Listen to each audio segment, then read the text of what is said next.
Okay.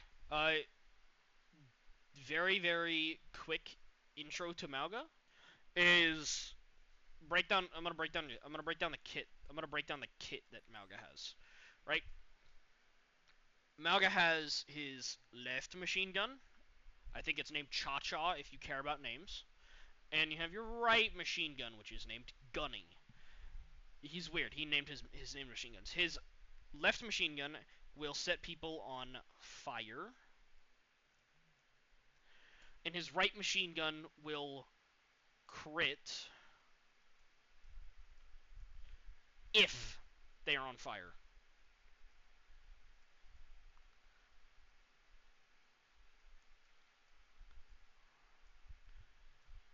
And if they are on fire, it will crit, and it can give you overhealth.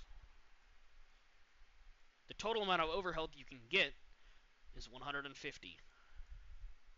So, basic cycle is you want to have generate overhealth anytime of it.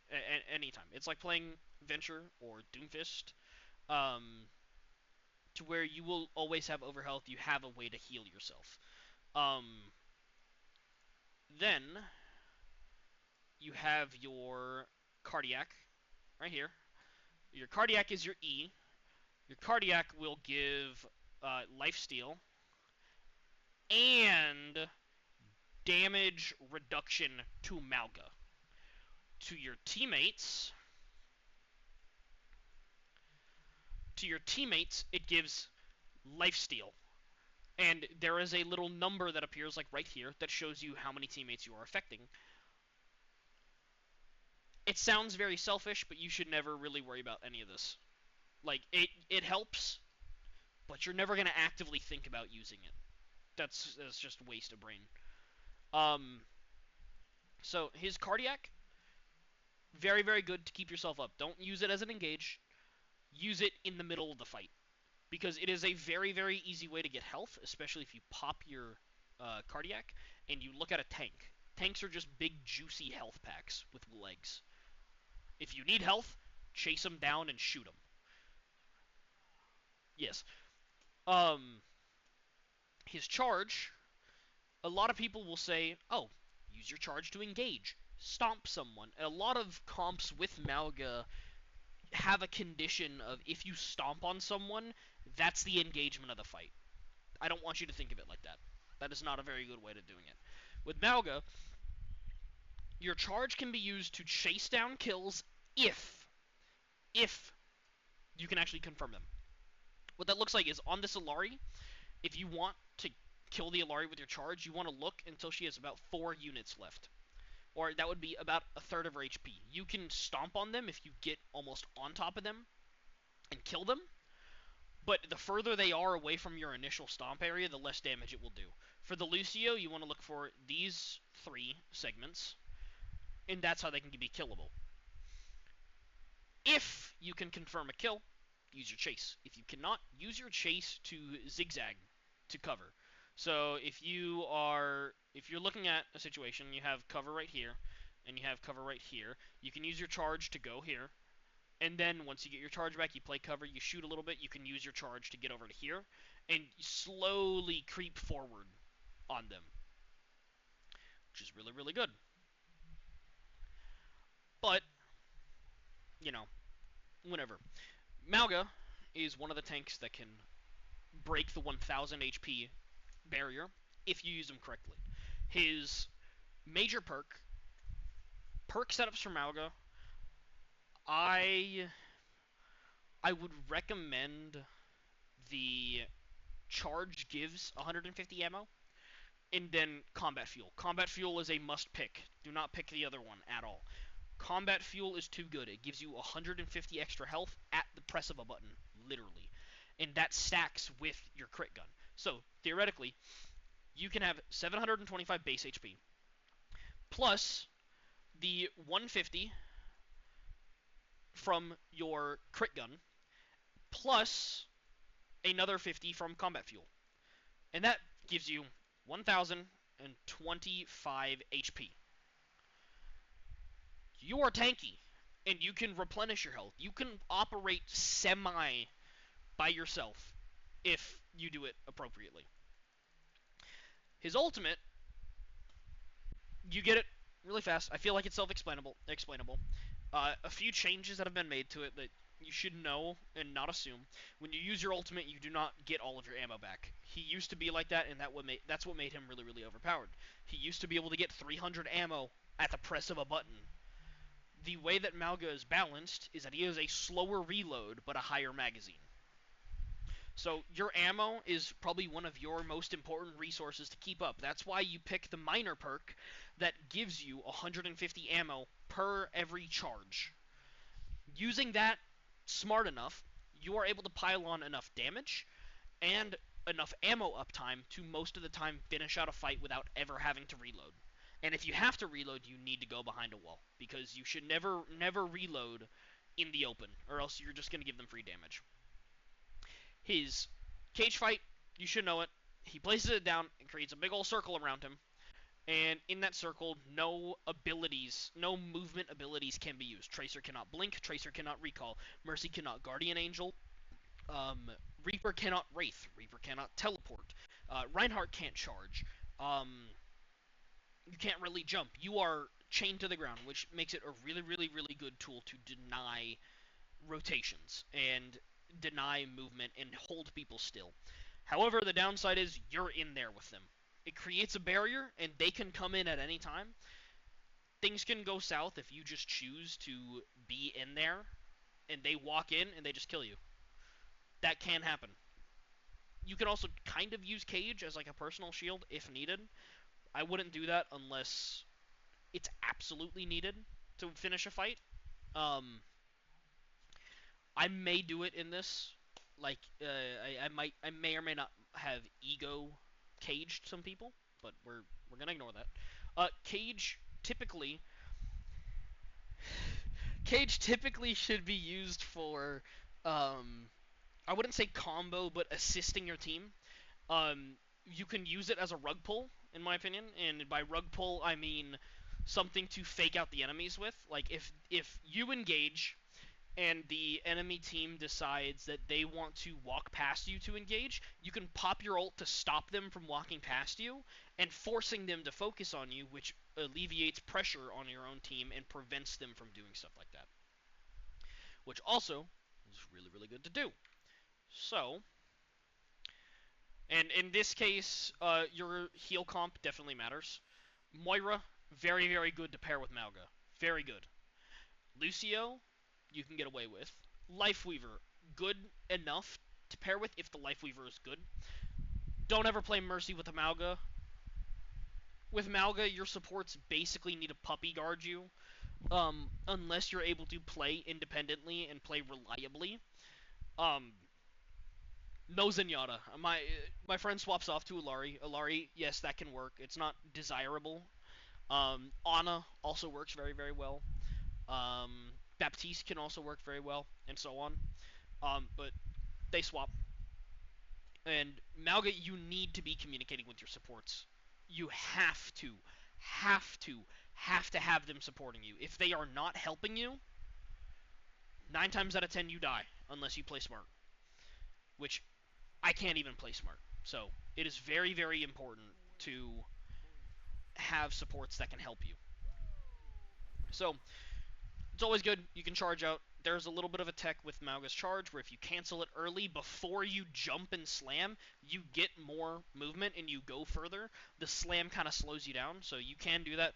I don't do it that often, though. But in this first fight, what I'm looking for is what are they playing? How are they wanting to play? How can I play around them? And what do I need to look out for? So right here, I can see an Illari, I can see a Cass. Those are some pretty good targets, but I don't know what else. Now, I'll see the Lucio come up over here, and I see, Lucio, I need to get away from the well. Even though tanks have 40% reduced knockback, Lucio can still screw you up, which it does happen. I see a Reaper get pinged, and there's a monkey. I know it. That monkey right there, big ol' health pack. I am going to put it in layman terms, or however the fuck the saying goes, make him my bitch. That Reaper, I don't want to fuck with.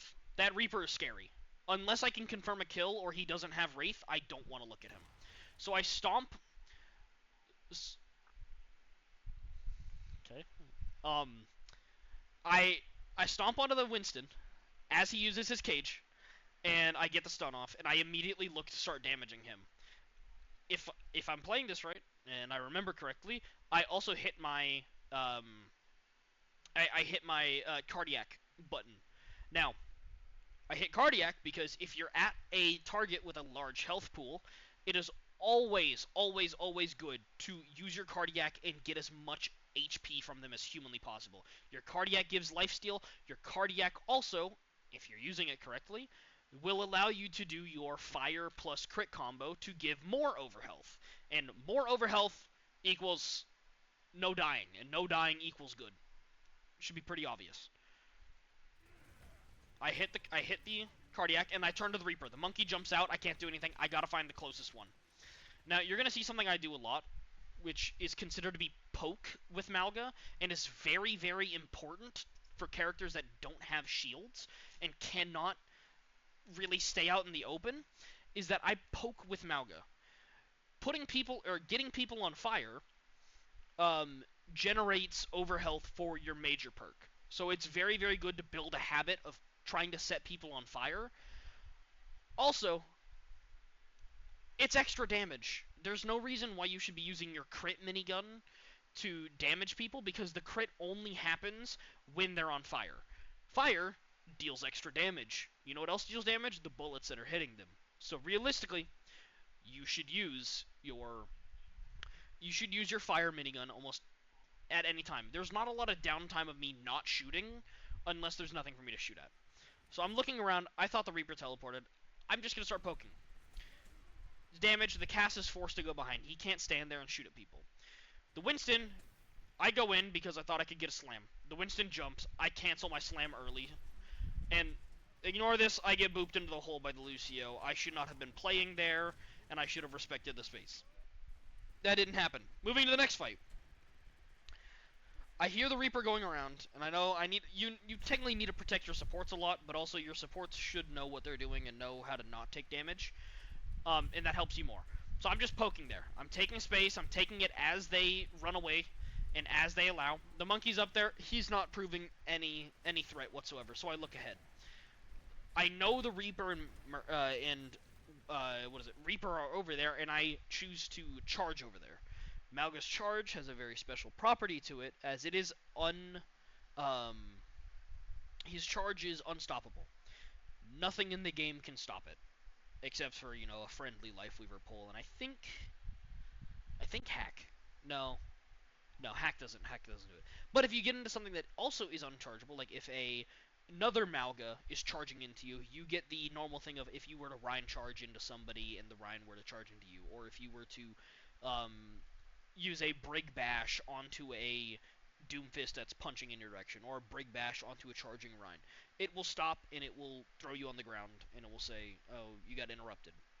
But it also cannot be booped by Lucio, or it's either you can't be booped by Lucio, or it's reduced knockback for it. So I charge across there to prevent the Lucio from booping me into the well, and I cancel, or I stomp on the charge a lot later than I should have, because I also saw the Reaper was trying to move away.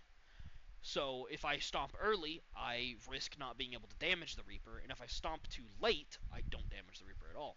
So I stomp just far enough away that if I get booped by the Lucio, which is right above me, I don't get sent into the pit, but also stomp far enough that I kill the Reaper, which was completely lucky. I didn't know he was going to be that low.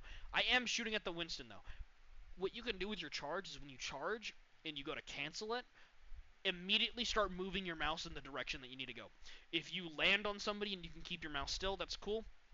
You can whip some nasty 180s out of charge when it realistically looks like you shouldn't.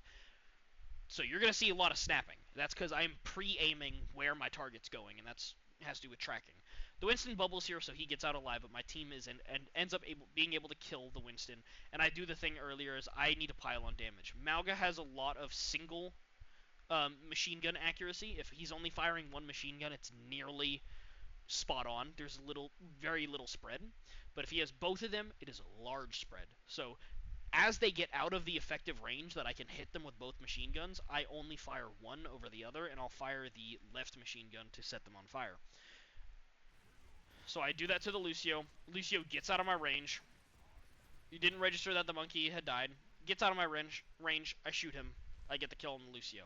Now I'm preemptively walking up and trying to walk into spots where I heard people. So I heard the Alari over to the left, so I went there. And right here, I'm poking.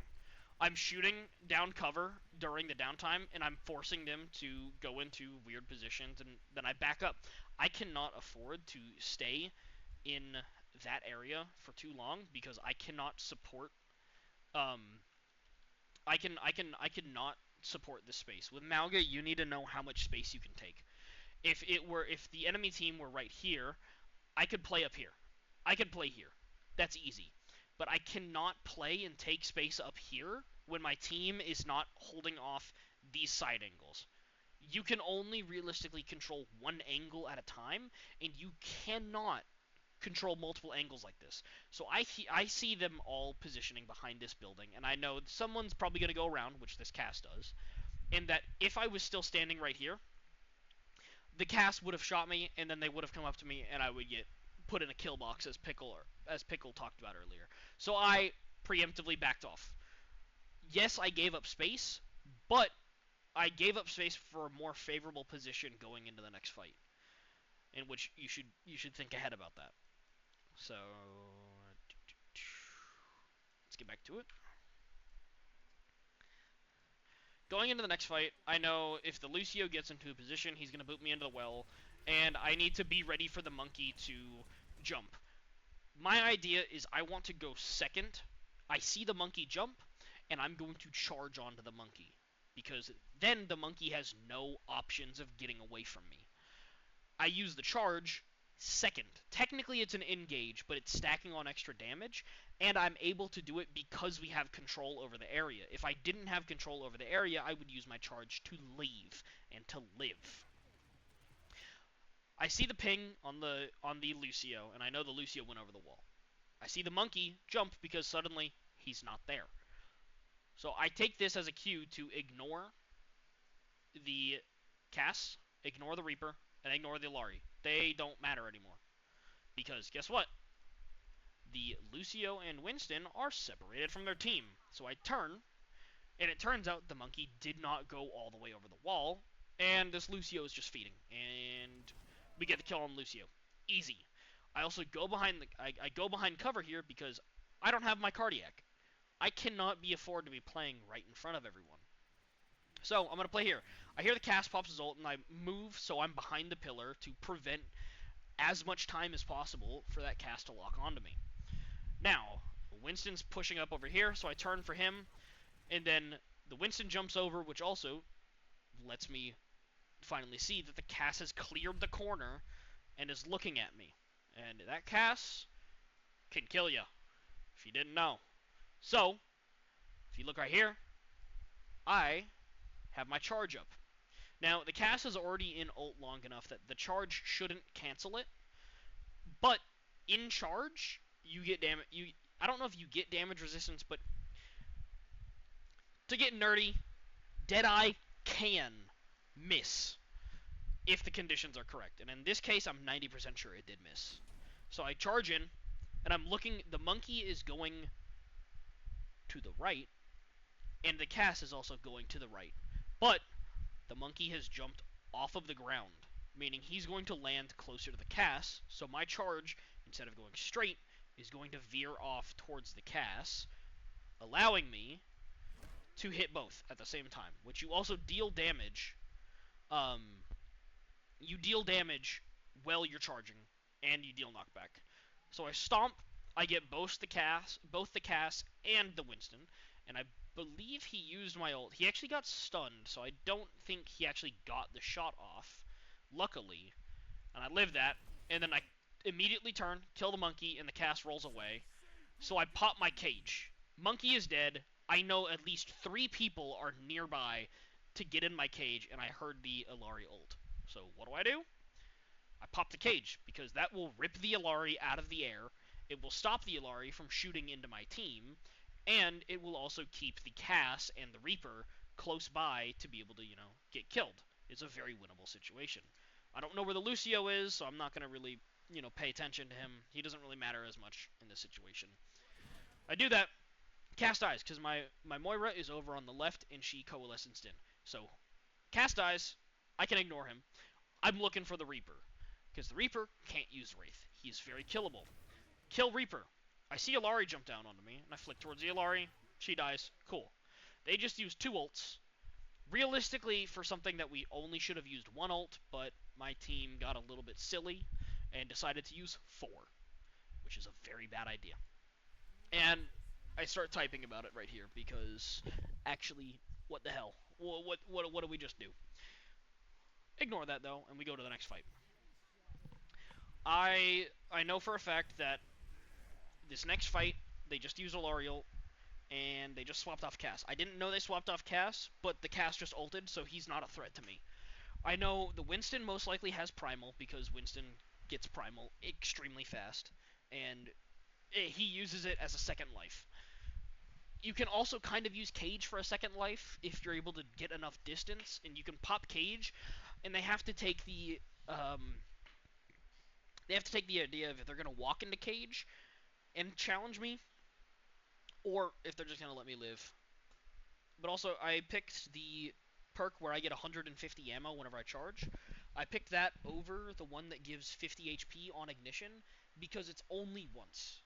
You ignite one person and you get 50 HP. If you could ignite 2 people and you get 50 per, the perk would have been better in this situation, but keeping my ammo up keeps me alive, so I'm going to pick this over the perk, or over the ignition perk, because it's just better in the situation. But I know that the Reaper definitely has his ult, and he's going to look to use it because I am the juiciest looking target on the team. Monkey jumps in, he uses his bubble, and he doesn't have jump, so I take the opportunity and I shoot the monkey. I pop Cardiac because guess what? I'm regenning HP because this Reaper and this Illari and the Genji that's in our, or the Lucy or Sojourn that's in our line is definitely going to be shooting at me. So I can prevent incoming damage by popping my Cardiac to then gain lifesteal from this big ol' health pack right here, and also generate overhealth, in which that allows me to live, and we get the kill on him. Now, I just heard the Reaper teleport, and I heard it to my left, so I'm turning around and I'm moving back, because I feel like he is going to Blossom. I had the wrong call. I took a bad charge. I should not have gone this way. I get out because I have my supports, and I know I made a mistake, and I backed up. Now, I think, again, I'm holding this space right here right now because my teammates are there assisting me, but as soon as my teammates move back and they move to the side, I know I need to back off. But Winston jumps in, use bubble. Guess what? I'm going to charge into that bubble. And guess what? We're going to do that. I believe I die here. They piled on their ults, and unfortunately, I die. Also, Cardiac does give a lot more ult charge than normal. Now, right here, I know the Reaper hasn't used ult. He's the only one that has it, 100%. Maybe the Sojourn, but I don't think she's been that much of a threat, so I'm going to be very, very cautious of this Reaper using his ult, and I'm going to play until he uses it, because he's going to want to engage using it. People are easy to predict. I'm checking corners because I think he's staying at a corner and lurking just to pop it out. He's not there. I move forward. I'm waiting. I see the Reaper. I know where he is. I'm backing up because the monkey engaged on my team, and I'm going over. Now, I'm looking at the Reaper, shooting him out, trying to back him away. Our Sojourn gets picked. The Reaper uses Wraith. He teleports behind me, so I turn around and I dash to get away, but this Reaper is an absolute bozo and drops down while I'm charging, getting his ult immediately canceled. Like, I don't know if you've watched Cyberpunk Edge Runners, but this is Rebecca, and I am Atom Smasher. This Reaper gets absolutely bodied and gets his ult canceled, allowing him to get no value. And then dies, because guess what? He used his Wraith. He doesn't have anything. He bet that entire fight on the Blossom winning, and completely left himself no chance to escape. Now, the Winston was pushing up, and I'm low, so I back off. It happens, because I did take a lot of damage from that Reaper ult. And so they push up, take out our team a little bit, and so we push back up. I shoot at this Sojourn to get her to go away. I know she's going over to the right, because she's gone. And I go back up. Monkey jumps up. I thought he went over. I didn't see him. They're ult spamming. I'm just running. And then I get on the point. Our Illari gets a beautiful ult onto that, onto their team. I get the kill, but unfortunately we lose the round here. I used Cage to try to let myself live, but they decided to challenge because I had no one else to help me, and they jumped in. Unfortunate. But GG, we go next.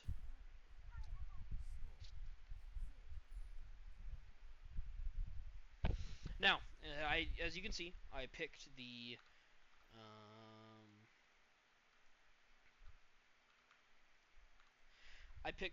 combat fuel perk right here. This combat fuel perk, how it works is whenever I don't use my cardiac, I get a little number right here, and any damage, any ignitions, I believe, it's either ignitions or crits. Hold on, I think I can check.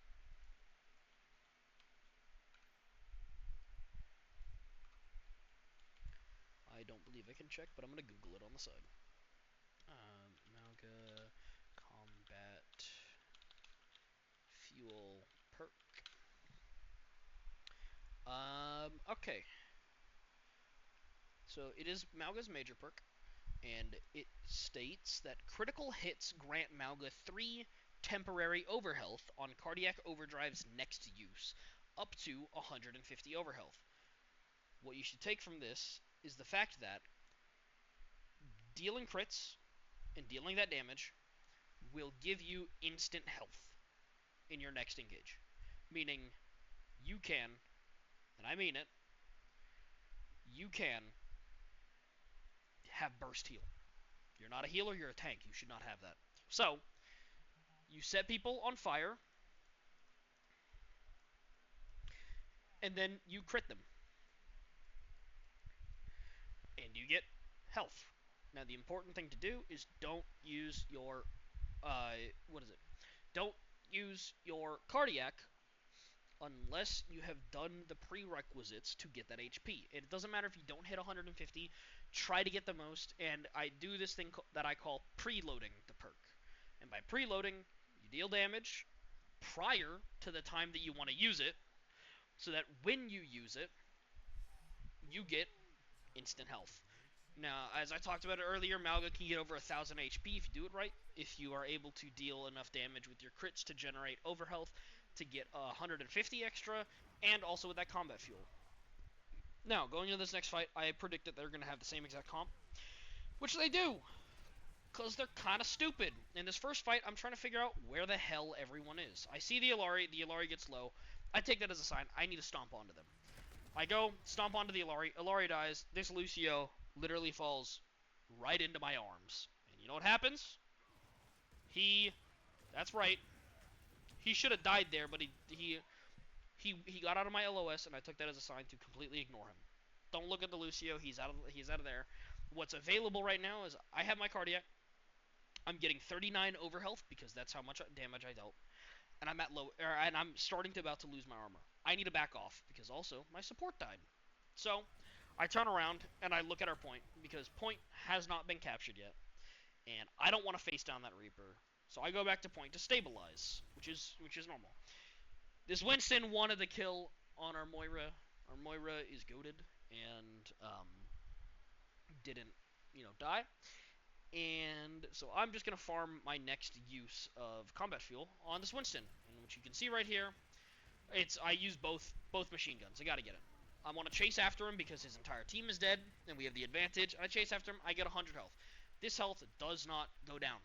It stays at the value you get it to. You don't have to keep dealing damage to keep it up. So, I'm going to push. I have 99 HP in my pocket, and I'm going to play like I have 99 HP in my pocket. I'm going to play aggressively. And the Winston just jumped. He's free. He dies. I pop Cardiac because I have a habit of doing that exactly whenever I engage onto a tank. You don't have to technically use it like that, but I tend to use it too much. I prefer to be more safe. Now, I believe I was looking at the kill feed right there. Or, not the kill feed, the tab menu, and I saw they swapped tanks. They're no longer on Winston. They're on an Orisa. Guess what? She used gold. That's absolutely free. That Orisa has no way to deter me anymore. So I go on her. And she has no support. She dies. Easy. Now, it's back to fighting in the neutral. Oh, this is prime. Prime targeting. So I jump in, and I target the Cass. Cass can stun you. Cass dies first. No, no. No Cass. Ilari, Hanzo, I can care less what they do. My Reaper follows this up, follows up my Stomp for a Blossom to get a clean 2. And we get a team wipe there for 1 ult. And we had no negative trades at all. I'm coming up on Cage. Whenever I use Cage, I want to cut people off. I don't want to cage the Orisa because Orisa can just shift out of it. It's not going to be worth.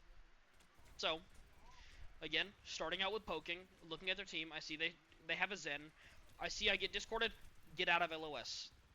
That Zen orb will fall off if you're out of line of sight. They ulted, so I'm going to back up. I should not be playing.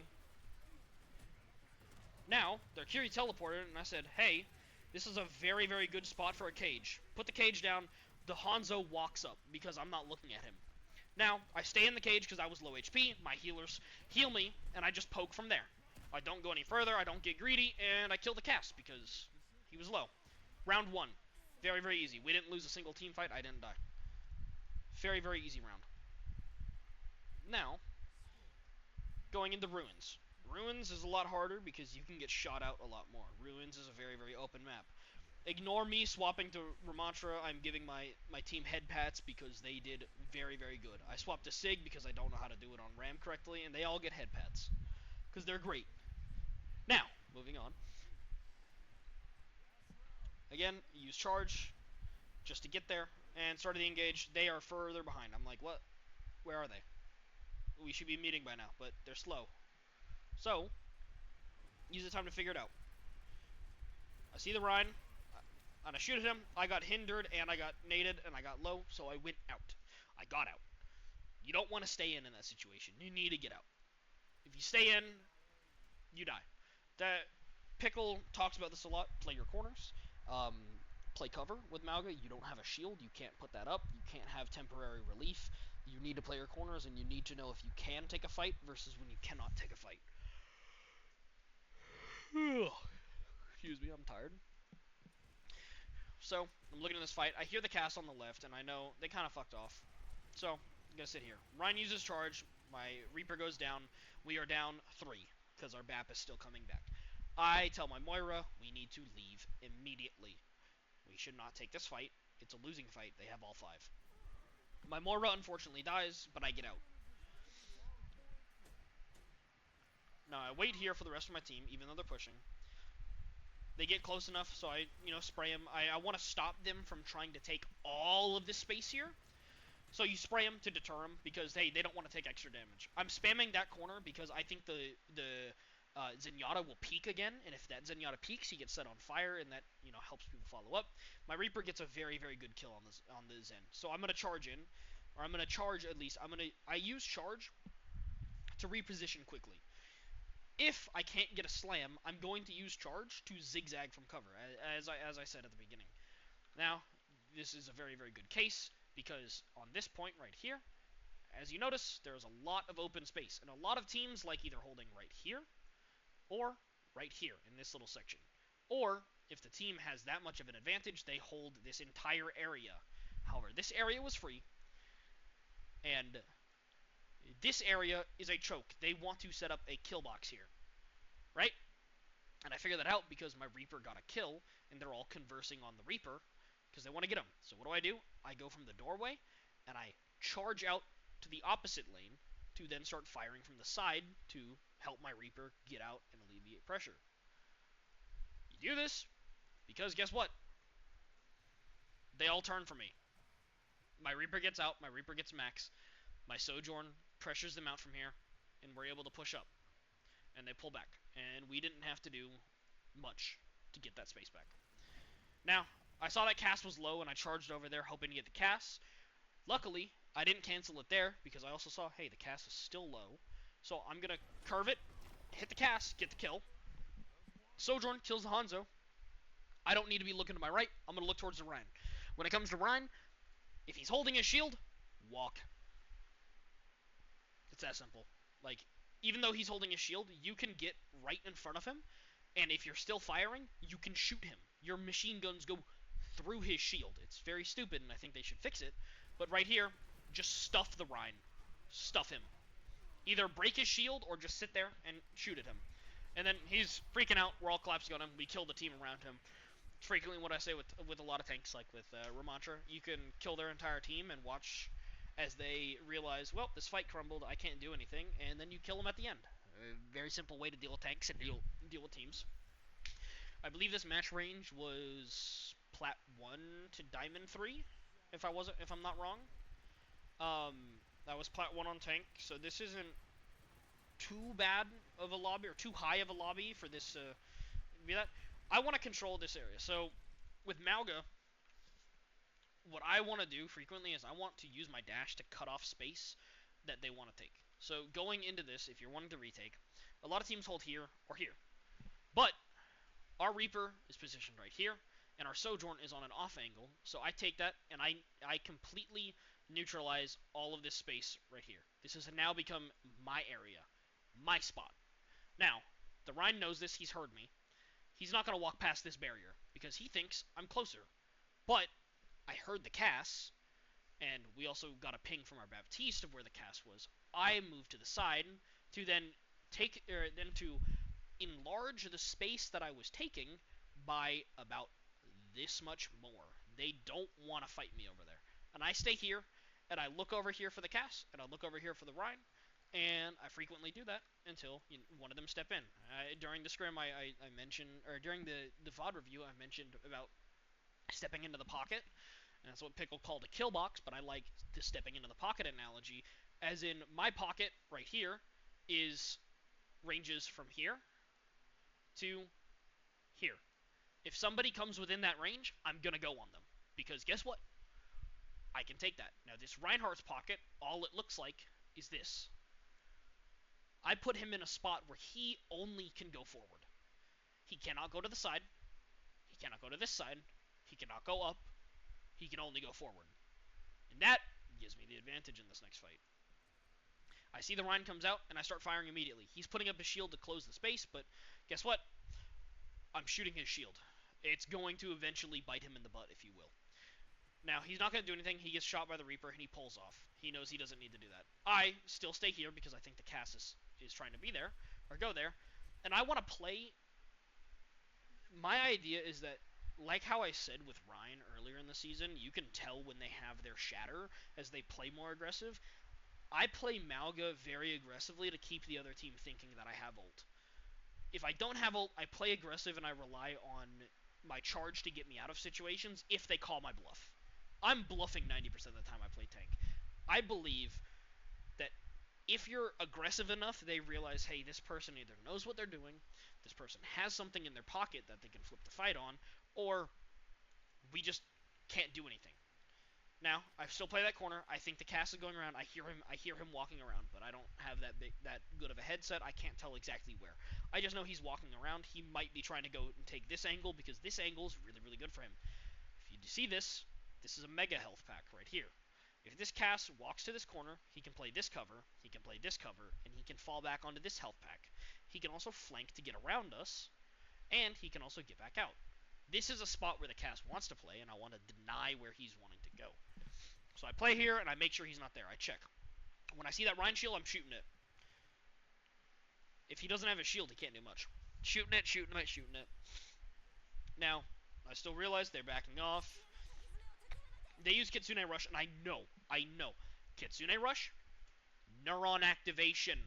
That means go with the Kitsune Rush. Kind of like what Pickle is saying. If you hear it, you either kite or you abuse it, in my opinion. And what did I choose to do? I chose to abuse it. I hear the Rein charge. I hear the Kyriel. What do? I go in. I look at the Rein. I get super, super low. I charge in. I pop my cardiac, and I back into the immortality field. Now, this fight turned south because I didn't realize they were going to have Transcendence, but we forced Transcendence out. That's really good. I'm going to back up. I don't want to fight that no more. I want to back up. I know immortality field is right here, but I want to back up. There should be no reason why I'm playing here, or even staying here. I don't have my combat fuel, and I don't have my charge. So I'm going to back up until I have my charge, and then I'm going to charge out. And I'm going to charge back to point. I get there's an idea that you want to like hold space, but I don't think it's worth it if they have ults, like you just saw. They just shattered, they just Hanzo ulted, and they Cass ulted, all at the same time.